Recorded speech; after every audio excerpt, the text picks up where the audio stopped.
attendees are in listen-only mode. Muted. Good afternoon, everyone. This is Mark Albert, Editor-in-Chief of Modern Machine Shop Magazine. Welcome to our webinar sponsored by FANUC FA America. Thank you for joining us. Our topic this afternoon is CNC Programming Made Easy with Manual Guide Eye Conversational Programming. And this is part 2, Creating a Basic Turning Program. Without particular knowledge of G-code programming, it is possible to generate part programs on the shop floor by answering simple questions. FANUC's Manual Guide Eye Conversational Programming provides this capability for milling, turning, and mill turn centers with FANUC CNCs. Part 1 gave an overview of the functionality of Manual Guide Eye. Part 2 builds on that introduction by reviewing the entire progression of creating a basic turning program with Manual Guide Eye. Today's session covers selecting fixed forms, tool selection, cutting speeds, and feed rates for various materials. Our presenter this afternoon is Jody Michaels.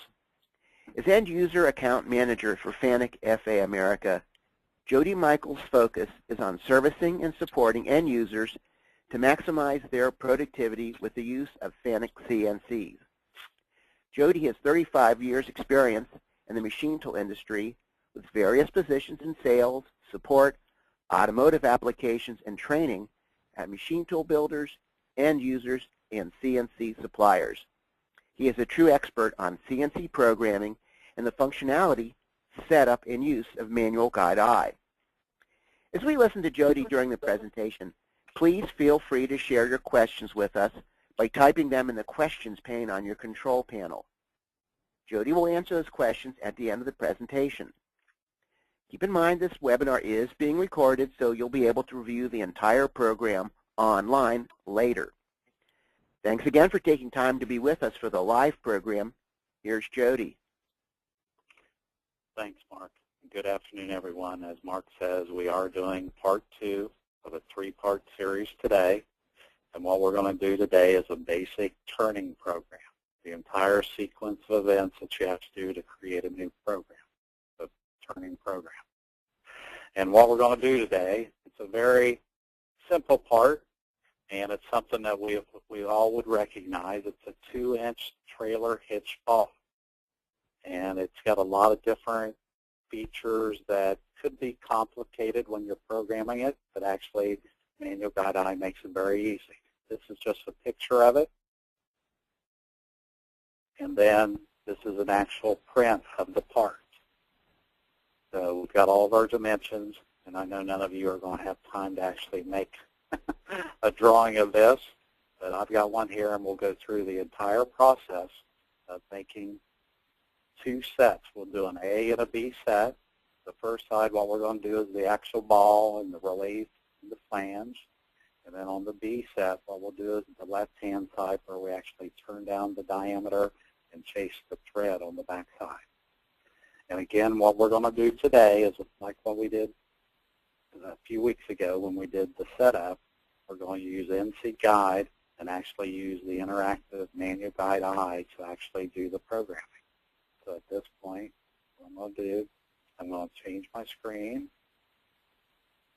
switch programs, and we actually go into the NC Guide. And now to start a new program, you always want to go into the edit mode. And when we go into edit and go left shift, so this will typically be the screen when you first go into the edit mode. And what we want to do to start a program, you press the new program soft key, and then you give it a number. With some of our controls, you'll actually be able to give it a name, but with the model we're using today, the 0i Model D, it still wants a number, so we're going to say number 4.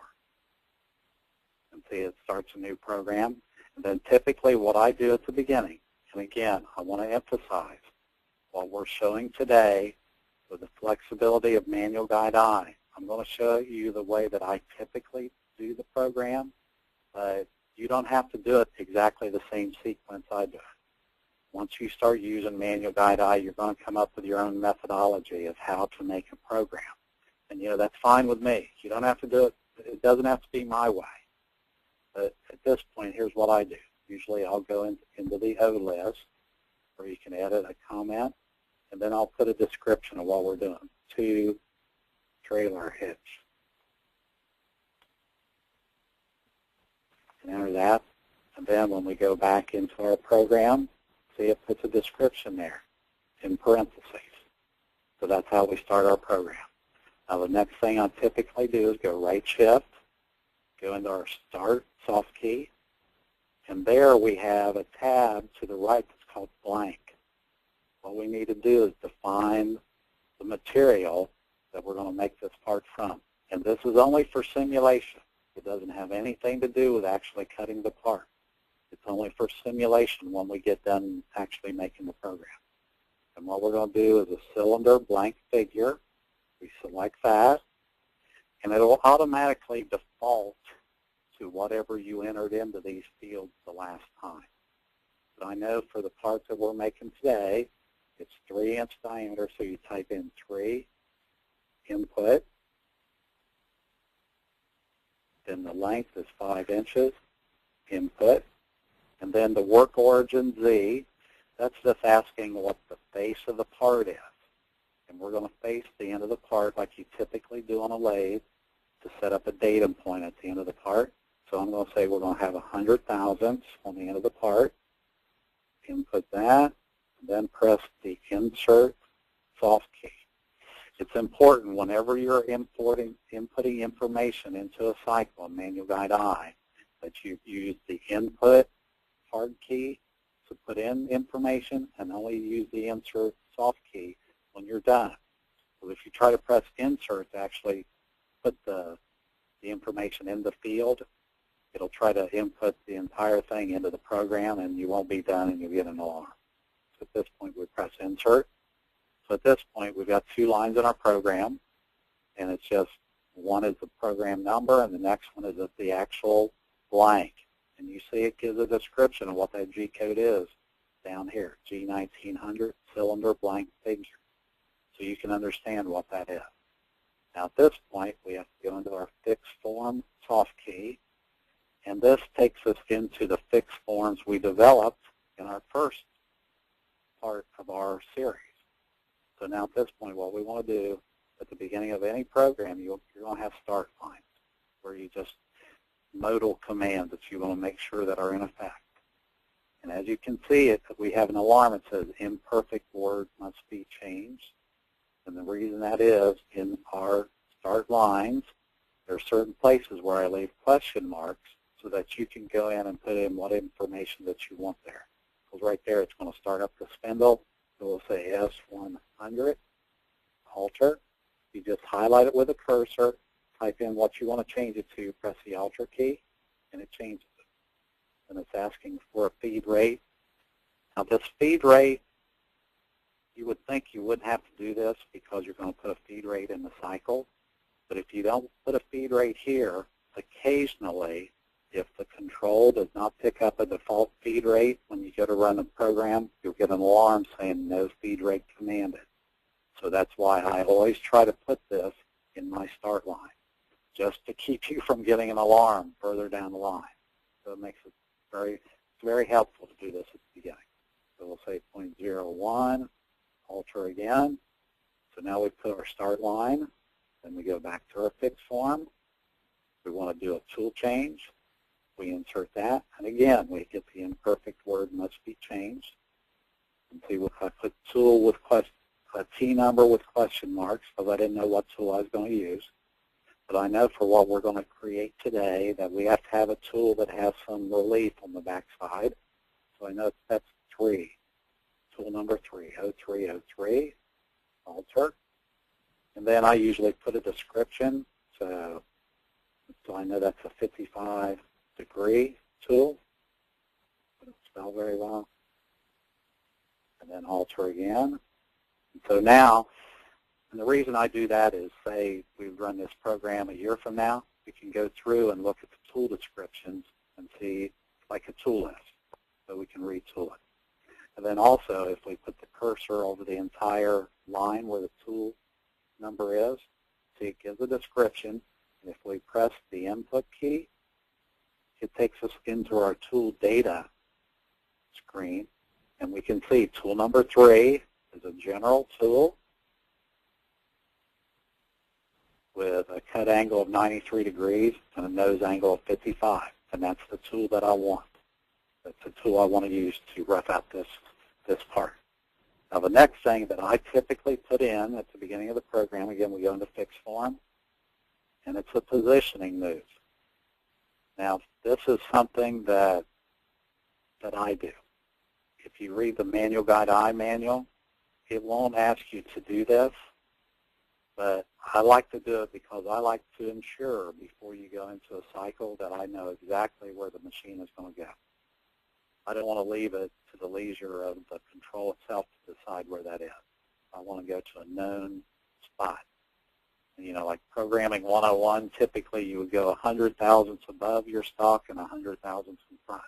That's what I always do. X 3.1, then alter, just like before. Put the cursor over what you want to change, and then 0.1, alter again. So now we've called up the tool. We're at a clear position. So now at this point, what we want to do, we want to call up a cut speed for the material that we're going to cut. And the material we're going to use, this is 4142 preheat treated material. And most all of you are going to understand what that is. And let's see, I have a selection for preheat treated roughing cut speed. We insert that. And again, it says imperfect word must be changed. And it's asking us to give a spindle limiter. So we'll say we want to only go up to 1500 RPM. And alter again. So at this point, we've done all the preparatory work to get a tool, start the spindle, set up our cut speed, set up our max speed, and our feed rate. So now at this point, then we can actually go into the cycle to actually turn this part. So we go to cycle, and we want to go into turning. And turning outer rough is what we want to select. So I want to do several of these selections today. So this is the first one we're going to do. We select that. And again, as we went over in our overview in part 1, it's just fill in the blanks. And if the control is going to give you any answers, there'll be a soft key down here. So it says, okay, which direction are we going to go? Z minus, that's what we want. Then depth of cut, this is a radial depth of cut. So for this tool, we're going to say 60 thousandths, 0.06. Input. Rate of cut depth percentage, leave that at 100. It defaults to that. Then this is the x-axis finish amount material. This is the amount of stock it'll leave for a finished pass. So I always leave 10 thousandths per side. Then 5 thousandths on the shoulders, 0.005 input. And this is our feed rate again, 0.01. And then this is our relief feed rate, 5. And then this is when it comes out of relief, 0.005 there also. Then we arrow over to our detail data. And it retains what we had the first time. First feed overrides 100%. The cut rise method is always cut rise. And the escape amounts are 100 thousandths. And then the move to start the cuts, the vector move. And then the third tab is in-face machining, either available or not available. And we want it available because we want it to face the end of the part, starting in X and feeding down to X minus. So we'll say there's 100 thousandths stock on the end of the part, enter that. Then we press insert because we filled out all the different tabs. All 3 are completely filled. We press insert and see what it does. As soon as you fill out the machining cycle, if there's any geometry that's to be associated with that, it'll force you into where you describe the geometry of the finished part. Not of the rough stock, of the finished part, the finished profile. So for this, with the part we're describing, it wants the start point. And that's 0 and X, 0, enter, 0 and Z. You don't have to allow for out in front of the part because that's within the cycle where we told it to start 100 thousandths away. So it's important when you do this geometry trouble most people have is they try to give it too much information. You only need to describe the finished profile. The software is very, very astute. It'll figure out where to start from. It'll figure out on its own. So then we say, press the OK off key, and see it draws a start point. So the first one we have to do is we know at the end of this part there's a flat on the end of this ball. So we need to do a line up to that first diameter. And see, it gives you all these different directions for where we're describing what we're doing. And we're starting at 0, so we're going to go up. And the finished dimension is 931 thousandths of 2/10. So 0.9312, enter that. Now the next 3 fields, typically, you don't have to put anything there. The last connection and the next connection, you only put something there as if you've got a line that's going into it, meeting something on tangent. That's the only time you ever change those, the next 2. And then the last one, it's just asking you what we are describing, the part or the blank. Those are your 2 selections. Right now we're describing the part profile, so we leave it at part. And we say OK. See, it draws a line. And at this point, it doesn't really have any scaling because it's the only part of the geometry we've described. So now the next thing we want to do, we have to describe the arc. And it's a counterclockwise arc. So we press that. And within this, you see how all the first 5 fields all have asterisks. Because depending on your print, you can have a variety of different information here. So what we want here, we're going to tell it, we know the radius is 1 inch. Enter that. We know the center point is x0. And we know the center point in z, if you draw a complete 1 inch radius, is minus 1 inch. And again, nothing in the next 2. And then the element type is the part again. And when we press OK, you see it draws a complete circle. The blue line is the straight line that we described. And then this is the circle. And the reason it drew a complete circle is we didn't give it any endpoints. And the control is going to figure out where the endpoints is based on what we do next. So at this point, we know that there's a line that's going to the left. And the endpoint in Z is minus 2.595,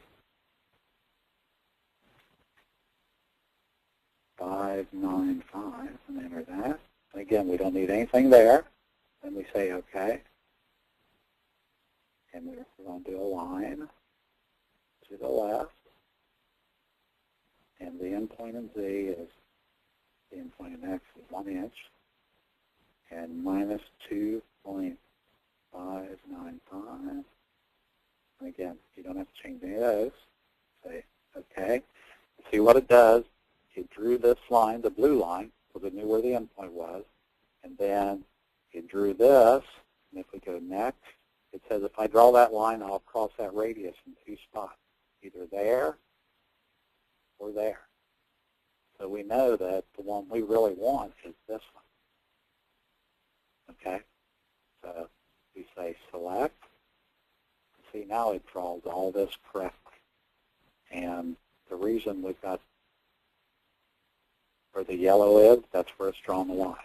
Now at this point, we say, darn it, we forgot at the end of this radius. You see up here at the top, it's showing all the different elements we're describing. At this point, we know that here, I'm supposed to put a radius at the corner of that, but I ignored it intentionally so we can go back and add it to show you how easy that is to do. So we know there's supposed to be a 1/4 inch radius at the corner there, so we put 250, enter, and then say OK. And see, it immediately adds the radius. And so now here we're to this shoulder. And now at this point, I know in this corner there's also a radius. It's a 450 thousandths radius. Enter that. Then say OK. Now the reason it didn't draw it yet is because we haven't told it which way to go yet. So we're going to do a line. And we're going to go up. And we're going to end up at 2.5. I'm sort of taking liberty with the drawing. I want to make the flames to be a little bigger. Enter that. Again, we don't need to change any of these last three. We say OK. See what it does? It drew the radius, a real small flat, and then another big radius. Up here on the top, I want another corner radius, 60 thousandths. Say OK. Again, it didn't draw it yet because it doesn't know which way to go. Now at this point, we're going to do another arc. And I know the end point this time, we want to go 2.5. And then I don't remember where I told to go in Z, but if we press this starting point minus incremental, if we press that, it remembers where we are. So I want to go another 0.5. Enter that. So now it knows where it is. And we'll say it's a 1.5, a 1.3 radius. Enter that. And then say OK. See, so it draws the radius. So now we've described the entire profile of what we want to do. Now the last thing you want to do is do another line. Now this one will go up. Now this is where you actually describe the material that we're cutting this from. We know it's 3 inches, 3. Now this time we go down to the last field where it says part. Now we want to make it a blank. Okay. The last thing you do in your geometry is describe the size of the material. Then we say OK, and it'll draw that line. Okay, at this point we've done all of our geometry for the right side of the part. But now with Manual Guide I, it's very critical that you have to do it. It has to be a closed figure. So at this point, if you press the right shift key, this key, the right arrow key, 4 times, 1, 2, 3, 4. And we went through a bunch of fields there. And at some point in our next sequence, we'll go over all individually what all those are, but we don't really have time to go through them all individually today. But now we have a soft key that says BL Continuous. We press that, and it brings up, it gives you 2 selections, Figure 1 or Figure 2. Figure 1 is an OD, Figure 2 is an ID. So we're doing an OD, we say Figure 1. It says select blank is connection. Yes. It's saying, are you sure that's what you want to do? Yes. Okay. And at this point, it goes back to that screen, but it gives us a soft key that says create. And that's what we want to do at this point. Press the create soft key. And we got 2 things we can do. We can either insert all this geometry in our current program, or we can create it as a subprogram. You can do either one. For right now, we're going to do the first one, insert in current program. You press the OK soft key. And what it does, it goes through and adds all that to our current program. Now again, what we're going to do right now, my method, whenever I do a program in Manual Guide I don't go through and program the entire thing. I like to go through each cycle and simulate it as soon as I get done with that cycle. So at this point, just to make sure that what we're doing is correct, we're going to go to Auto, SimLat. I know simulate wasn't spelled right, but that's the way it is. Now rewind. It'll take us back to the start of the program. If we press Start, you can see right now, as it's simulating, see the tool. It looks like what we described. It's a 55-degree tool with 3 degrees of lead on the front. And also, see how we're getting this message, cutting residue will occur? And what that's doing, it's looking at the angle we described on this tool. And it's saying once it goes in and does the relief on the back side, that tool will not be able to get in there and cut all of it. But with this tool, it will only do what it can. So here's what we'll go ahead and start it again. It'll go ahead and finish it what it can. So you can see the geometry here is not exactly what we described, but it did whatever it could do with that tool. And the reason we got an alarm is because we don't have an end program yet in our program. So at this point, what we need to do is group off. Whenever you want to get out of simulation, you press the group off soft key. That takes you back to your original screen, and we go back to edit. So now we know at this point, we have to go in there with a different tool to semi-finish it or finish it to get to the right profile. So now what we need to do is just like before, we go back to our fix forms, and we're going to do another tool change, just like we did before. Now this time, I know Tool 2 is a tool that we'll get into what we want to do. So Tool 2, Alter, and the description of that, it's a 35 degree. And then we alter that, just like we did before. And again, if we highlight the entire line and press Input, it takes us right into our tool data selection. So it's a general tool with a 35 degree tool. That's what I want. So at this point, what we want to do with that tool is go to Fix Form. And again, we want to do turn on our cut speed again for pre-treated material. Insert that. Limit our RPM. The reason we're doing this is where if you wanted to only go through this tool, you could go to this section and start only for that tool. You don't have to go through the entire program. You can start wherever you want. So it makes it very nice for starting in the middle of the program. And alter that. And then again, we'll do a positioning move like we did before. Positioning move. Insert that. And again, this is something I do. You don't have to do this yourself. I just like to do it because then I know exactly where it's starting from.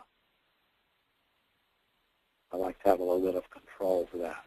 Point 1, alter that. So at this point, we've done tool change. We called up our cut speed. So now what we want to do is go back to cycle, turning. And now this time, we could either do semi-finish or finish, either one. So we're going to do 2 finishes. And we'll select that. And again, the finish cycle is much simpler.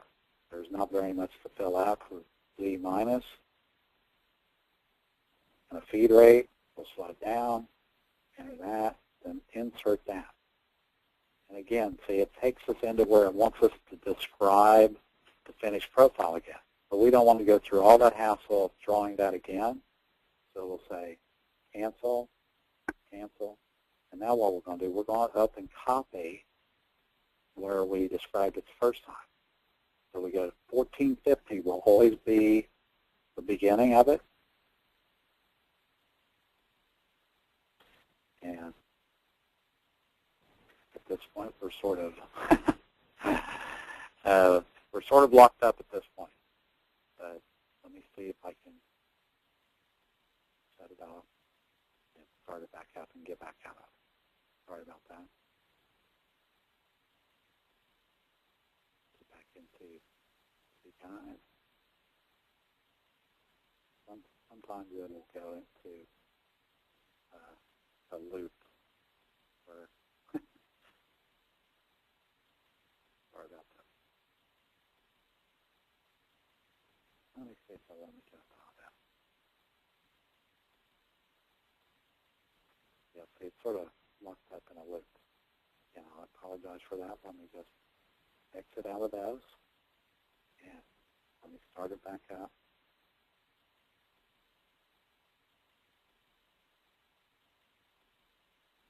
This will get us right back to where we were, no problem. Again, what we're going to do now, we're going to copy the geometry of what we were working on before. So this will just bring us right back into NC Guide. And it will have saved where we were before. See, it's just booting up again. And it looks, the good thing about NC Guide, and this is a good way of showing how it starts, it looks exactly like the original control. And we go to edit, and we're right back to where we were. All I'm going to do is go down here, and as I said, I want to copy from this point. I want to copy. If it'll let me do that.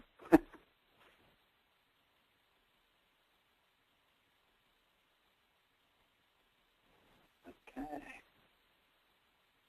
Try this one more time.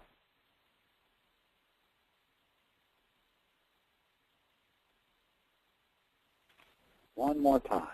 And I apologize for the delay here, but we'll get back here on track in a second. It'll boot up again. I'll do it differently this time.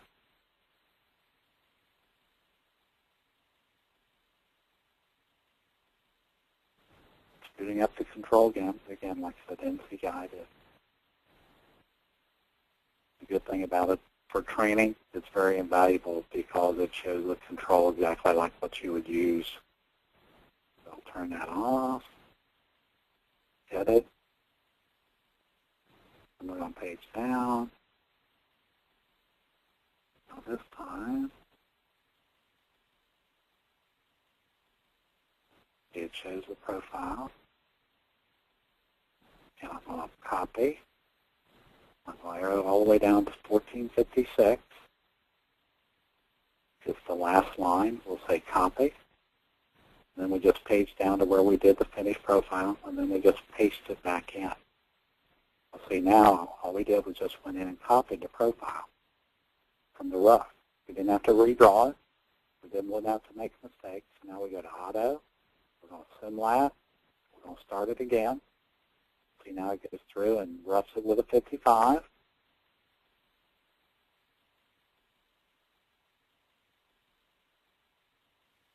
Now it goes in with a 35. So see, now it looks like the actual profile of what we wanted. So at this point, we've roughed it, we've finished it. So now the right end of the part is actually done. So now at this point, like I said, we go back to Group Off.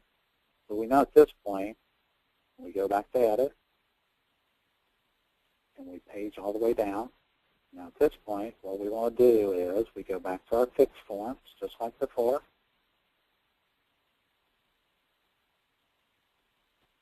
Fixed forms just like before. It's not going to cooperate with me today, but that's okay. It's a test.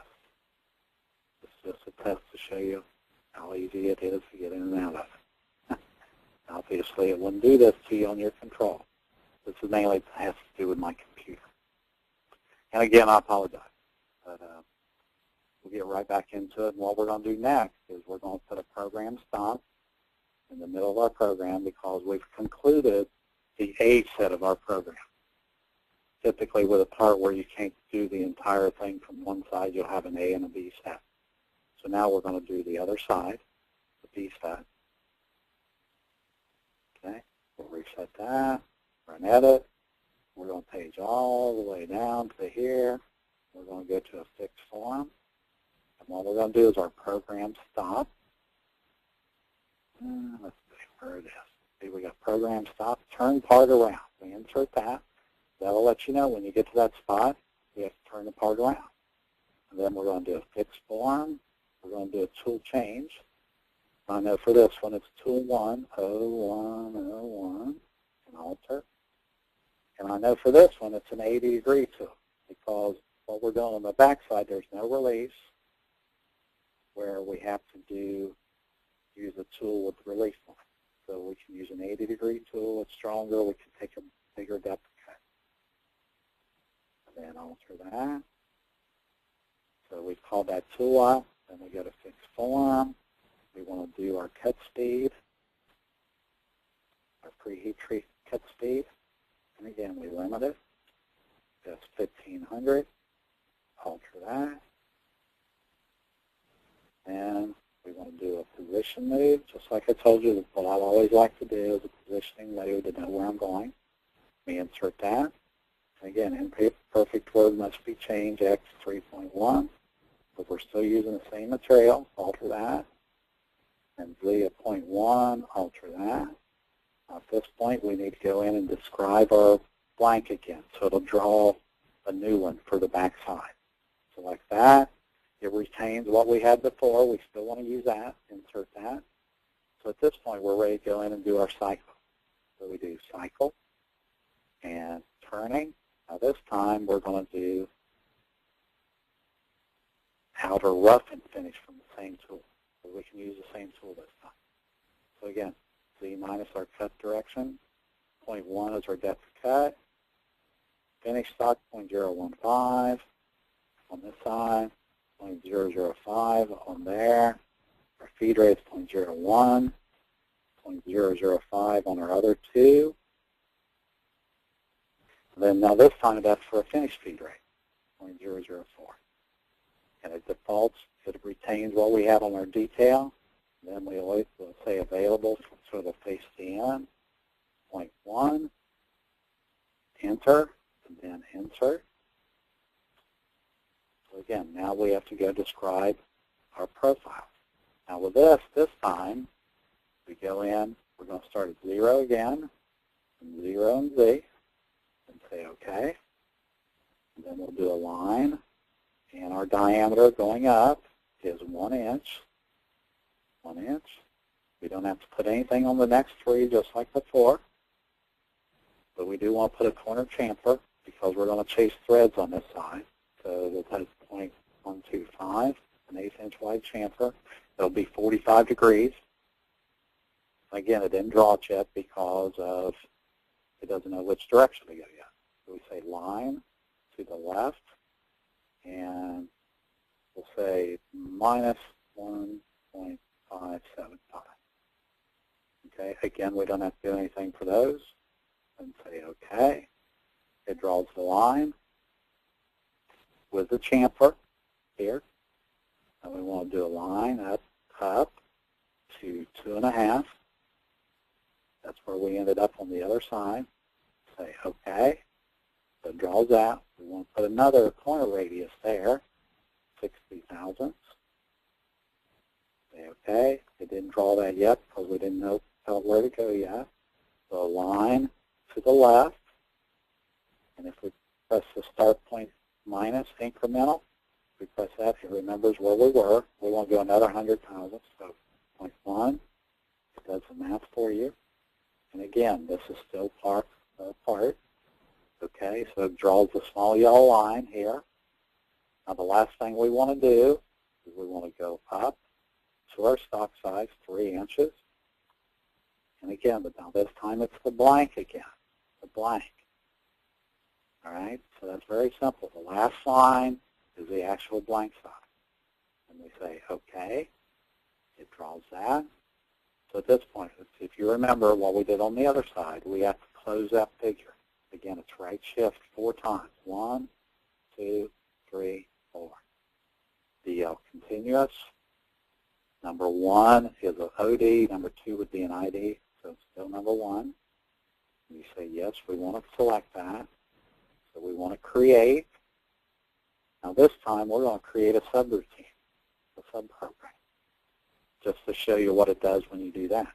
And we're going to say 522 is our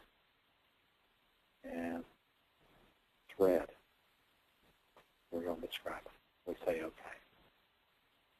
See what it does instead of inserting all those lines within the program, it just puts one line. And it tells you what an M98 is. That calls a subprogram number 522. So at this point, we've done all the geometry for the backside. So we go into Auto, SimLab, Rewind, and Start. And it does all the first end. Does all the relief. And it goes in with a 35 and finishes that. Now it does the other side. It turns it all down. So now we've done all that.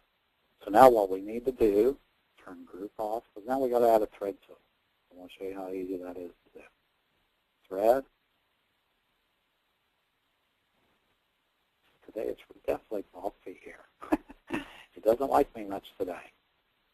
That's all right. We'll get back out of it. Start it back up. And I apologize for this. It's got something to do with my computer. But now what we need to do next is add a thread tool, and then do a thread. It's just 2 lines of code. Very simple. Very simple. So we go back into horizontal T. It brings NC Guide back up, just like before. And all we need to do at the end of the program, as I said, is just add our threading tool, which I know is tool number 10. And so we go into our fix forms, and we want to do a tool change. And it's, like I said, it's tool 10. Alter that. We go over here and say that's a thread.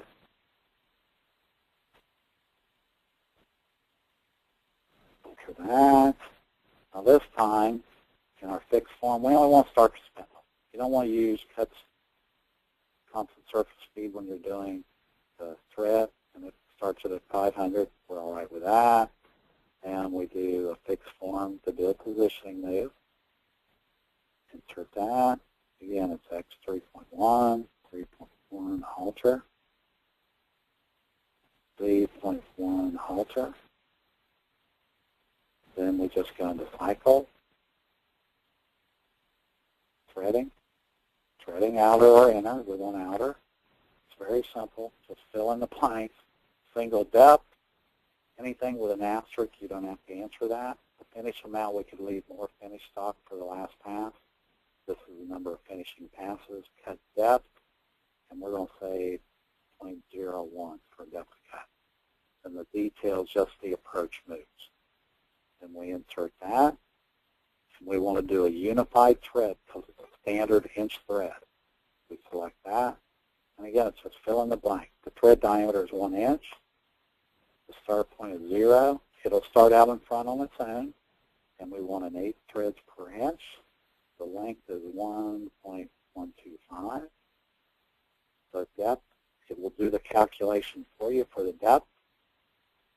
And that's all you need to do. You press insert. It puts it in the program. So we know we're done now with the program. That's everything. So we put an end to program. Insert that.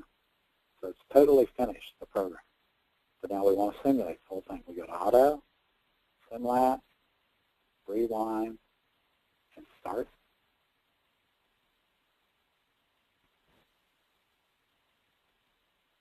So it goes in and simulates the entire thing. Finish turns it. It does the other end. And it chases the thread. No problem. So at that point, then you could actually go, if you turn group off, it takes you back to this screen. We could rewind it. From there, you could actually put a part in the chuck, press cycle start, and it would actually go in and run the part. All right? But of course, we don't want to do that at this point because we're done. What we want to do right now is something I want to show you, and we're almost finished here. But, okay, you've run a part using the conversational. Now at this point, you say, now I want to convert it to a G-code program. And it's very simple to do that. At this point, we're in auto or memory or whatever your control might say. If you press the right shift key, you have a soft key that says NC convert. You press that, and it says, okay, give me a different number, 5. Okay, so now it's got a split screen. If we press start, see it's going through and reading the program on the right-hand side and creating a G-code program on the left side.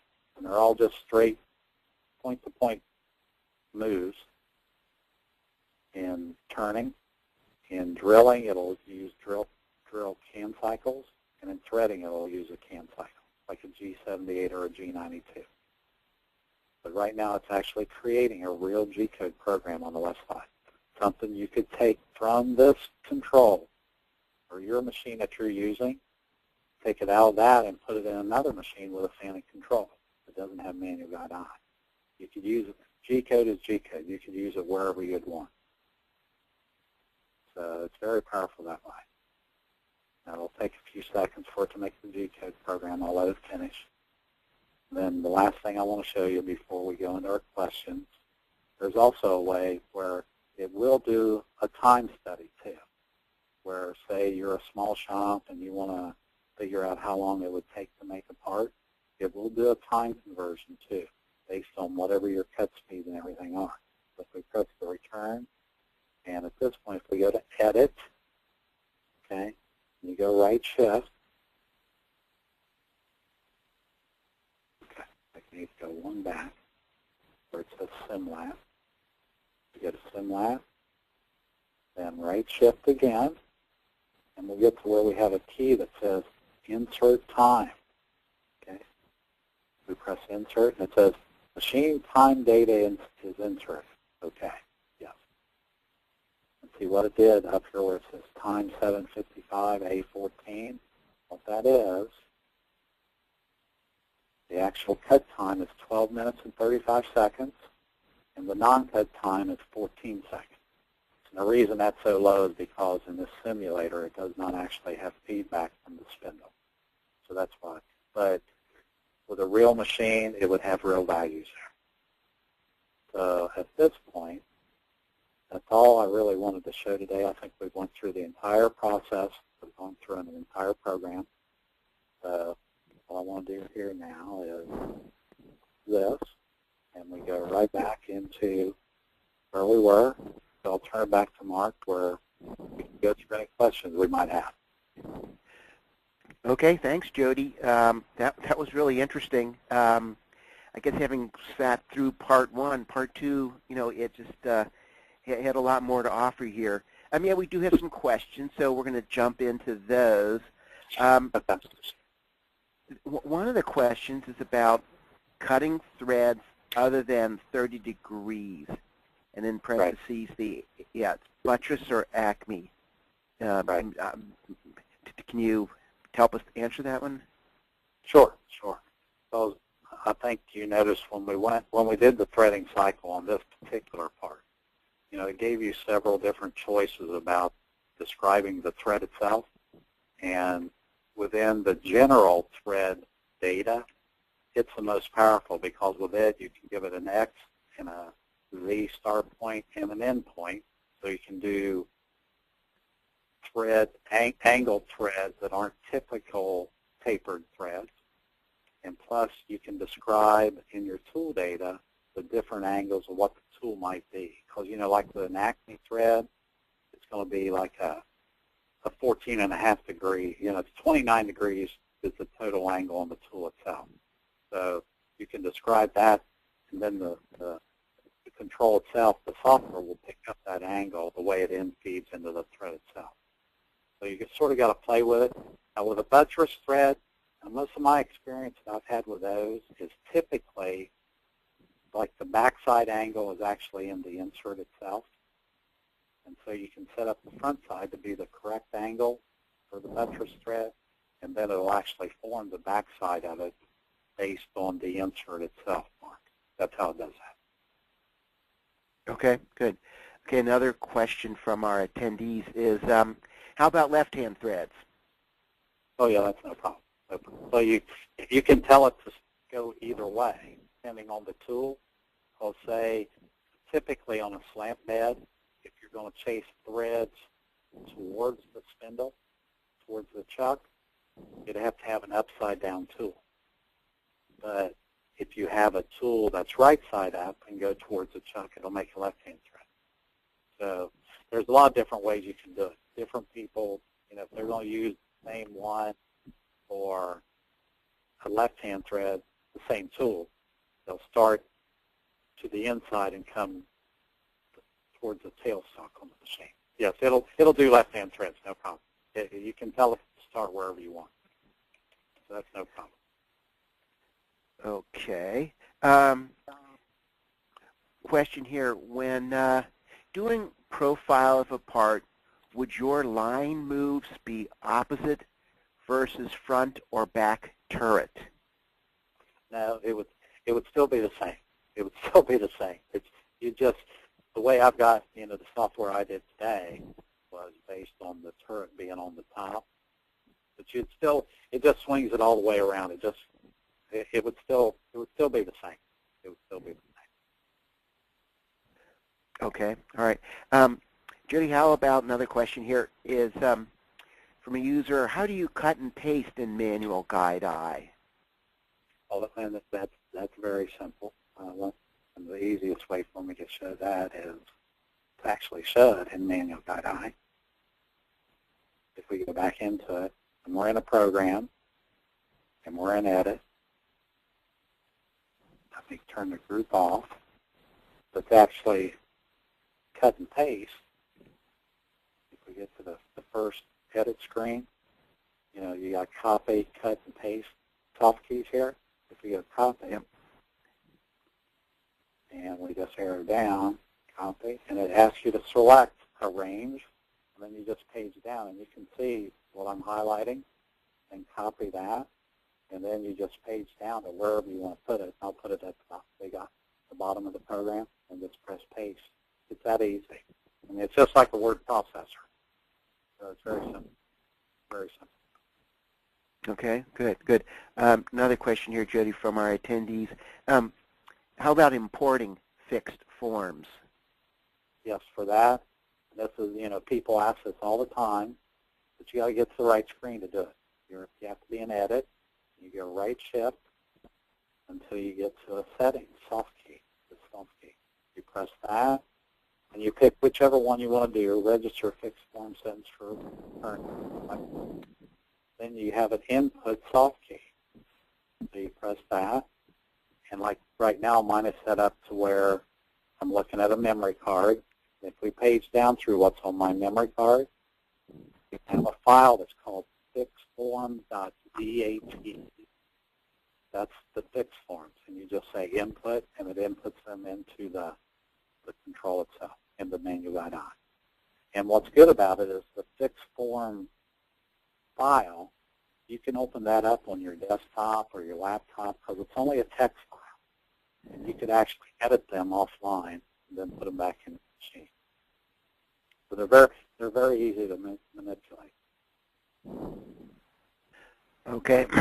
All right, Jody, one more question here. How about changing parameters in Manual Guide I? Yes, you can do that also. And typically, you just go into System, and here, that takes you right into your parameters. Now, typically, the parameters for Manual Guide I, they're up in the very high parameter ranges. And that's one thing that I wanted to make sure I emphasize today is some of the things that I showed you today on my Manual Guide I might not necessarily be turned on your version of it. So there might be things that you might need to send us an email. And they're all there, they're just not turned on.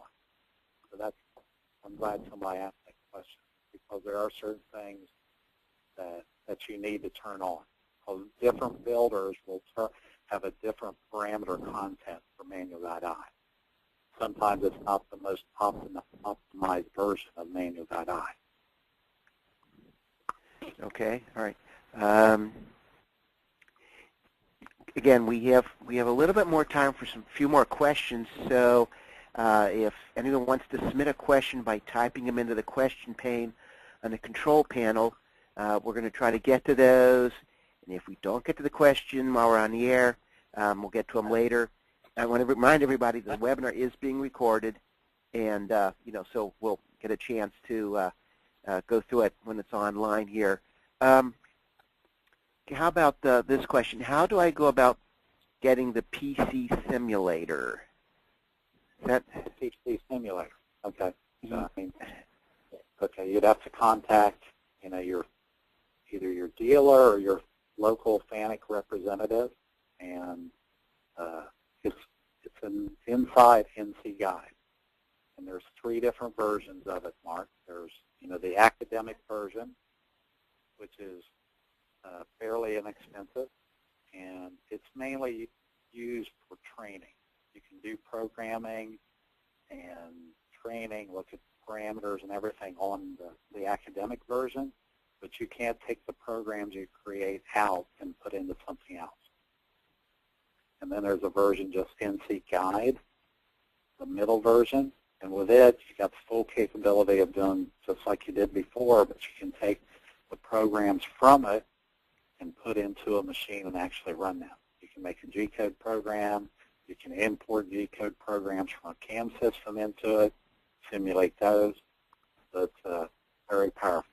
Then you have NC Guide Pro, which is a version where you can import the ladder, all the parameters. You can set up your offline version to look exactly like the machine that you have it in out on your shop floor. So you have 3 different versions. But you need to contact, like I said, either your local dealer where you bought the machine or your local FANUC representative to do that. Okay, great. Okay, I've got another question here, and this might be the last question we have time for, but question is, can you adjust the taper of a thread in Manual Guide I? Sure. Sure. Yes. And the way you do that, Mark, is let me go into the cycle here. If we go into the figure of threads, the easiest way to is actually so. If you do an OD pipe thread, it's going to use a 3/4 taper per foot taper. That's just a standard pipe thread. But if you go into general thread, if you select that, because with it asks you for a start point in X and a start point in Z, so you can make it any angle you want. Because a lot of downhole pipe threads are some crazy angle. It's not 3/4 taper per foot. So this is where you would actually set that up, within this general type threading cycle. You can make whatever angle you want. Whatever you can imagine to make it. All right, Jody, let's squeeze one more question in here. It says, my tool description selection for the thread tools appears to only have a 60 degree. Is this a parameter issue? I'm not... Sure.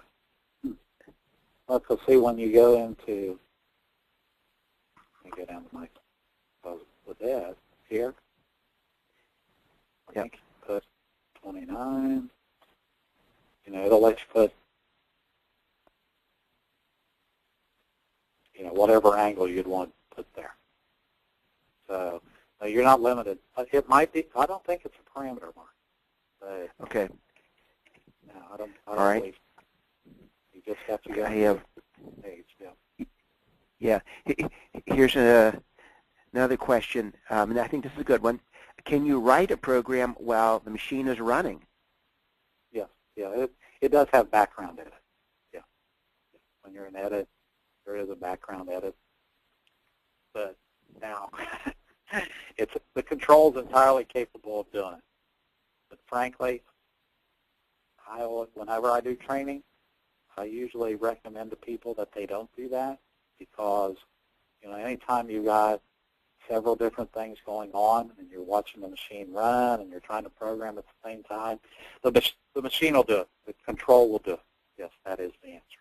I don't recommend it, but it will do it. Okay, that's good advice, Jody. Okay, I think we got to all the questions, so I want to thank Jody again for presenting the slides and answering the questions. For those attending this afternoon session, you can contact FANUC FA America if you'd like more information, and we're going to get that contact information on the screen. Yeah, here we go. Yeah, okay. And again, if you missed part 1 of this 3-part series, you can find it on our website, MMS Online, under the Webinars tab. And part 3 will be held on Wednesday, March 13th, and we'll focus on creating a basic milling program. So everyone who registered for today's webinar will receive an email getting them to sign up for part 3, or you can go to FANUC's website homepage to register, and that website is www.fanucfa.com. And so we really appreciate the time everybody's taken to be with us this afternoon, and hope you found it worthwhile. Thanks for taking part. And my thanks also to those who arranged this session, helped it go real smoothly. So this concludes our webinar. Have a great day, everybody. This is Mark Albert at Modern Machine Shop Magazine, signing off.